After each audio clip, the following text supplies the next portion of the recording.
So Vass, maybe start with you, and could you describe for our audience what self-preferencing is exactly? Sure. Self-preferencing occurs in a marketplace, or it could be when you're searching, when you're shopping for something online, when a company both owns and operates in that marketplace. So what they're able to do is they can self-preference their own products.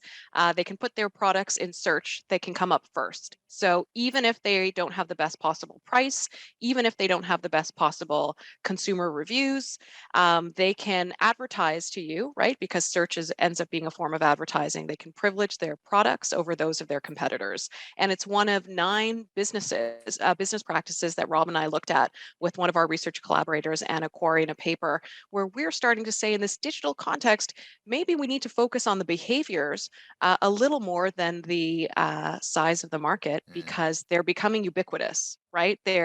Firms of all size are doing this. Hopefully that was helpful. Yeah, no, it is. Robin, how prevalent is this practice online?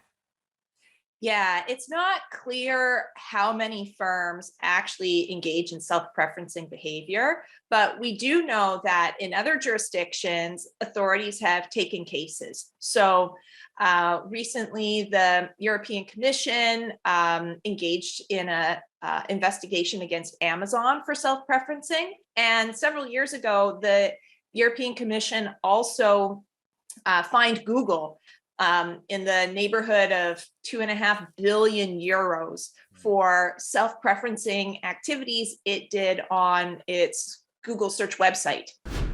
How does this affect consumers? So it affects consumers in an important way. One, we make the case that it could be a form of deceptive advertising. If you're not labeling that this is a product you own, because let's not forget, these products can often be, this is a different layer, and I'm sorry to throw you this curveball, but they may often be private label products. They have a different logo, they have a different name. So you don't know that Canadian Tire owns that product or that Loblaw owns that product, right? To make it Canadian, or the Bay owns that product. It looks like it's something that's totally distinct. So one, you lose some autonomy as a consumer, but the other people it really hurts are small businesses because they're paying for the privilege of participating in that marketplace to access consumers. They might be paying for ads to elevate themselves in search. And again, even if they are the most competitively priced, even if they are arguably the best product based on consumer reviews and other proxies we have for quality, they are not going to show up first in search. So maybe we can do more about that. Well, we are going to get to that, I promise you. Okay. I just want to kind of keep unpacking this a little bit. Robin, you mentioned the EU.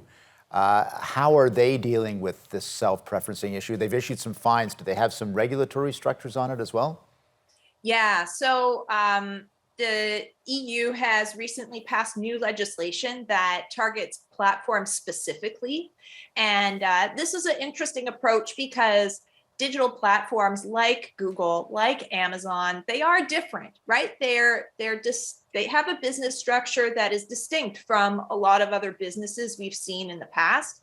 And so having legislation that targets these types of firms specifically, I think, it's feasible, right? Because they're different enough, but I think also a potentially effective approach. But I think also too, what's important is that EU competition law, which is law that already exists, it's not something that needed to be implemented new.